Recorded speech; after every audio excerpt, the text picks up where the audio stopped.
ወደኋላ ፕሮግራም ሊኖረን እንደሚችል አምናለሁኝ። የሆነ ሆኖ ግን ዛሬ እግዚአብሔር ፈቅዶ በዚህ በተቀደሰው ቦታ የቀደሙ ነገስታት ይልቁንም ደግሞ ታላቁ መሪ የአፄ ኃይለ ሥላሴ ባለቤት ንግስት እቴጌ መነን ባሰሩት በዚህ ታላቅ አሰርተው የነበረው በዚህ ታላቅ ቦታ ላይ ሁላችንንም በመገኘታችን በእውነት ክብርና ምስጋና ለአምላካችን ይሁን። አሜን። ቦታው እንደምታውቁት አሁንም ቆሞስ አባታችን አባ ፍስሐ ጽዮን ሲናገሩ እንደሰማችሁት ከ50 ዓመታት በላይ ተዘግቶ የኖረ ነው። ከ6ቱ ቀን ጦርነት ጀምሮ እንደተዘጋ ነው። ያው እንደምታዩት ቤተክርስቲያኑ ፈርሷል። የአበው መነኮሳት መኖሪያ የነበረው ፈራርሷል።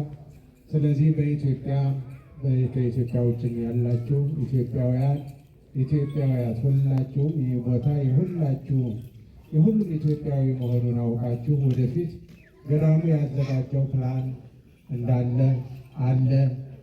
በዚያ መሰረት ወደፊት ገዳሙ በሚያወጣው ፕሮግራም መሰረት ሁላችሁም ተሳታፊ እንድትሆኑ ይህ ቅዱስ ቦታ የቀደሙ አርቀው ያሰቡ አባቶች እናቶች አዘጋጅተው ራሱ ታሪኩ በተፈጸመበት ቦታ ጌታችን መድኃኒታችን ኢየሱስ ክርስቶስ በተጠመቀበት ቦታ ላይ ርስት እንዲኖረን በተወለደበት ቦታ ላይ ርስት እንዲኖረን እንዲሁም በተሰቀለበት ቦታ ላይ ርስት እንዲኖረን ብዙ ደክመዋል፣ ብዙ ሰርተው አልፈዋል። አርቀው ያስቡ የነበሩ እናቶች፣ አባቶች፣ ነገስታቱ፣ ንግስታቱ፣ መኳንንቱም ሁሉ በእውነት ነፍሳቸውን በአብርሃም በይስሐቅ አጠገብ ያሳርፍልን። አሜን። እኛም ደግሞ እነሱ እዚህ ካደረሱ እኛስ ደግሞ ምንድነው መስራት ያለብን ብለን አስበን ሁላችንም ይሄ ቦታ ተከብሮ በበለጠ አሁን የተጠረ ቦታ ብቻ ነው ያለው፣ ወደ ታች ወንዙ ድረስ እንዳለ ነው የሚነገረው። ቦታችንን አስከብረን ስራ መስራት እንድንችል አምላካችን እግዚአብሔር ይርዳን።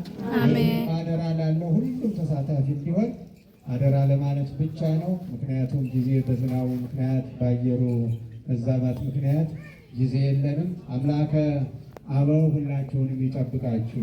አሜን። ጊዜያችሁን መስዋዕት አድርጋችሁ በዚህ ቦታ የተገኛችሁትን ሁሉ አምላካችን እግዚአብሔር በሰማያዊና በምድራዊ በረከቱ ይባርካችሁ። አሜን። ልጆቻችሁን ይባርክ፣ ጤንነታችሁን ሁሉ ይባርክ።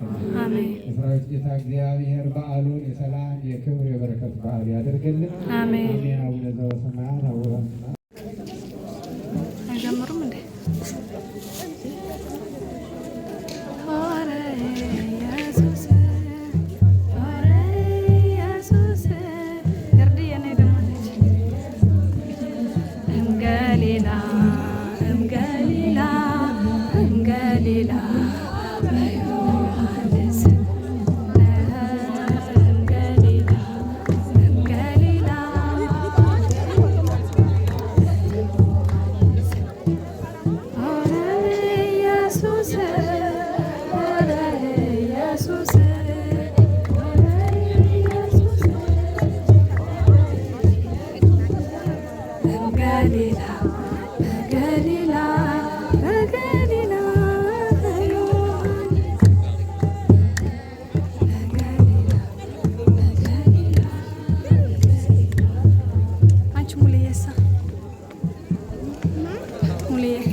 ከዘመናት በፊት ቀድሞ የነበረ ፍጥረቱን በሙሉ ለክብሩ ፈጠረ።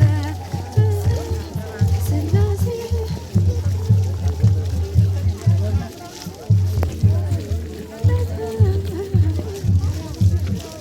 ስላሴ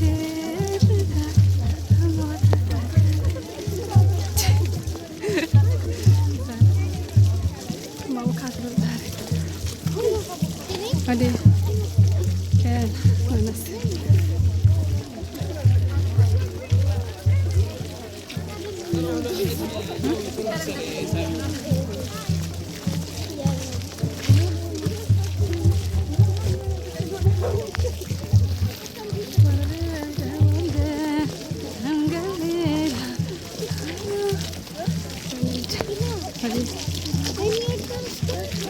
Bunlar da orada zakımlıydı. Burada Yordanos Parkı.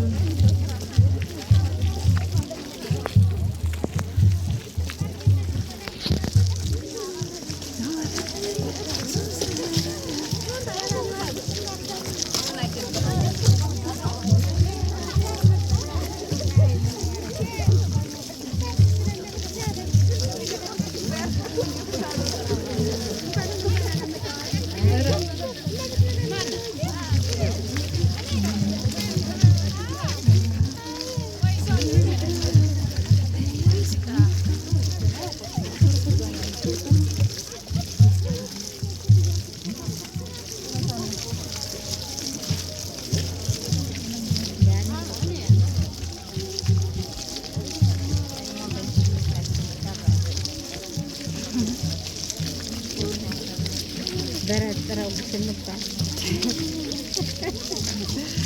ያር ያደህ ታደህ ተስመጣ ነበር በረጥር ግሰት